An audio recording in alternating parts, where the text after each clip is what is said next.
நம சிவாய. குருவல்க குருவே துணை. ஆன்மீக அன்பர்களுக்கு வணக்கம். இன்னைக்கு நாம் இந்த வீடியோ பதிவில் பார்க்க போகிற தகவல் என்னன்னு சொல்லி கேட்டிங்கன்னா, யாராக இருந்தாலும் அனைவரையும் உங்களுடைய சொல்படி பேச்சு கேட்டு உங்களுடைய சொல்லுக்கு கட்டுப்பட்டு நடக்க வைக்கும் ஒரு சக்தி வாய்ந்த வசியப்பொடி பூஜை பிரயோக முறையை பற்றி தான் நான் இந்த வீடியோ பதிவில் முழு விளக்கத்தோடு சொல்ல போகிறேன்.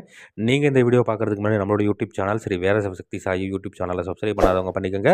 அப்படியே பக்கத்தில் இருக்கக்கூடிய பெல் ஐகான் பட்டனையுமே கிளிக் பண்ணிக்கோங்க. சரி, வாங்க இந்த வீடியோ பதிவுக்குள்ளே போகலாம். அதாவது இன்றைய சூழ்நிலைக்கு நிறைய நபர்கள் ஃபோன் பண்ணி கேட்குறது என்ன, சாமி இந்த மாதிரி வந்து என்னுடைய கணவன் வந்து என்னுடைய பேச்சை கேட்க மாட்டேறாரு, இல்லை மனைவி பேச்சை கேட்க மாட்டேறாங்க, இல்லை மகள் இந்த மாதிரி வந்து எங்களுடைய பேச்சை கேட்க மாட்டேறாங்க சாமி. எப்போ பார்த்தாலும் சதா எங்கள் மேலே வந்துட்டு வெறுப்புகளை மட்டும்தான் காட்டுறாரு, இல்லை வேறு யாராவது பேச்சை கேட்டுட்டு எங்களிடத்துல எப்போ பார்த்தாலும் சண்டை கட்டிக்கிட்டே இருக்காங்க, இல்லை வேலைக்கு போகிறவங்க வந்துட்டு வாங்குற சம்பளத்தை எங்கள்கிட்ட கொடுக்கவே மாட்டேறாங்க, வெளியே கொண்டுட்டு போய் செலவு பண்ணுறாங்க.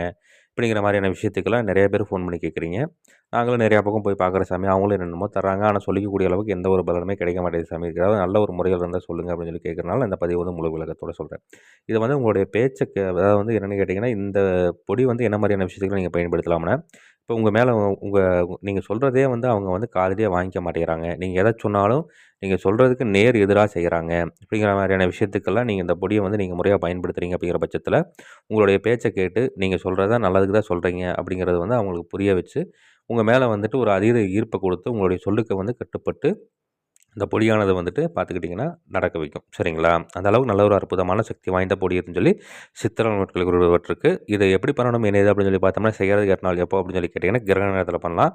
இல்லை அப்படிங்கிற மாதிரி இருந்ததுன்னா அமாவாசை நாள் அன்றைக்கி நீங்கள் தாராளமாக பண்ணலாம். சரிங்களா? அப்போ அந்த அன்றைக்கி என்ன பண்ணணும்னு சொல்லி கேட்டிங்கன்னா, அவுரி இலை, ஆளுதீண்டா பானை இலை, வெட்பாலை இலை, கருஞ்சீரகம், கார்போகி இலை, ஜடாமஞ்சள் இலை, சிவனார் வேம்பு, குப்பை மீட், கரிசாலை, வெள்ளருக்கு மூலிகை, இது எல்லாத்தையும் நீங்கள் முறையாக வந்து சேர்த்து இதை வந்து என்ன பண்ணணும்னு கேட்டிங்கன்னா நல்லா சுத்தி பண்ணிக்கணும். சரிங்களா? சுத்தி பண்ணி எடுத்து வச்சுக்கிட்டு நீங்கள் இது கூட வந்து என்ன பண்ணணும்னு கேட்டிங்கன்னா, நீங்கள் சிறிதளவு சாம்பல் சேர்த்துக்கணும். சரிங்களா? சாம்பல் சேர்த்து இதை வந்து யாரும் பார்க்காத மாதிரி ஒரு ஆணைக்கண் பட்ட சட்டிக்குள்ளே வச்சு நீங்கள் இதை வந்து நல்லா கருக்கி பொடி மாதிரி செஞ்சு வச்சுக்கணும். பொடி மாதிரி செஞ்சு வச்சு இது கூட நீங்கள் அந்த சாம்பலை சேர்த்து வச்சுருக்கீங்களா, சாம்பல் எடுத்து வச்சுருக்கீங்களா, அதை வந்து நல்லா சேர்த்து நல்லா கலந்துக்கணும்.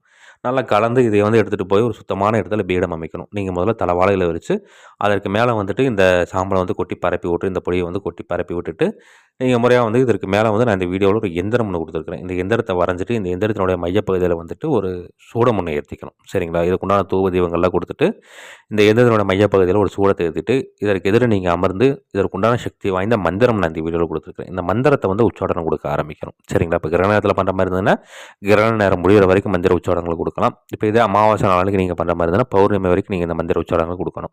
அதாவது நீங்கள் எப்போ மந்திர உச்சாடனங்கள் கொடுக்க ஆரம்பிக்கும் பொழுதும் இந்த சூடத்தை வந்து ஏற்றிடணும். சூடத்தை ஏற்றிட்டு நீங்கள் மந்திர உச்சாடனங்கள் இந்த பூஜைகள்லாம் கொடுத்து முடிக்கிற வரைக்கும் அந்த சூடமானதை வந்து பார்த்துக்கிட்டிங்கன்னா அணைஞ்சிடக்கூடாது. சரிங்களா? அணைஞ்சிருச்சுன்னா நீங்கள் திருப்பி முதல்ல இருந்து திருப்பி இந்த மூலிகைகள்லாம் வந்துட்டு செய்கிற மாதிரி ஆயிரும். இப்போ அதனால் வந்து அந்த சூடத்தை மட்டும் அணைய விட்டக்கூடாது. அது அந்த சூடம் வந்து எரிஞ்சு முடிகிற நேரம் வந்ததுன்னா அடுத்தடுத்த சூடத்தை நீங்கள் வச்சு மந்திர உச்சாடனங்கள் கொடுத்துக்கிட்டே இருக்கணும். இந்த மாதிரி வந்து மந்திர உச்சாடனங்கள் கொடுத்துட்டு ஒரு வெண்பூசணிக்காயை சுற்றி உடச்சி போட்டுட்டு இந்த பொடி எடுத்து பத்திரமா வச்சுக்கிட்டு தேவைக்கு தகுந்தாற் போல் இதை வந்து பயன்படுத்தலாம். ஒன்று அவங்க மேலே தூவி விடலாம், இல்லை அப்படிங்கிற மாதிரி இருந்தால் நீங்கள் நெத்தியில் வச்சுக்கலாம், இல்லை அவங்க நெத்தியில் நீங்கள் பூசி விடலாம். இந்த மாதிரி தேவைக்கு தகுந்தாற் போல் இதை வந்து பயன்படுத்தி காரியத்தை சாதிக்கலாம் சொல்லி சித்தர்கள் குறிப்பிடப்பட்டிருக்கு. இதை முறையாக தக்கன குருமால்கிட்ட ஆலோசனை பண்ணிவிட்டு செய்து பண்ணலாம் பாருங்கள். நன்றி. மீண்டும் வேறு ஒரு நல்ல தகவல் கொண்ட வீடியோவில் உங்களை சந்திக்கிறேன். அதுக்கு முன்னாடி நம்மளோட யூடியூப் சேனல் சரி வேத சக்தி சாயி யூடியூப் சேனலை சப்ஸ்கிரைப் பண்ணாதவங்க பண்ணிக்கோங்க. அப்படியே பக்கத்தில் இருக்கக்கூடிய பெல் ஐகான் பட்டனையுமே கிளிக் பண்ணிக்கோங்க. சரி, நன்றி, வணக்கம், வாழ்க வளமுடன். ஓம் நம சிவாய. குருவாழ்க குருவே துணை.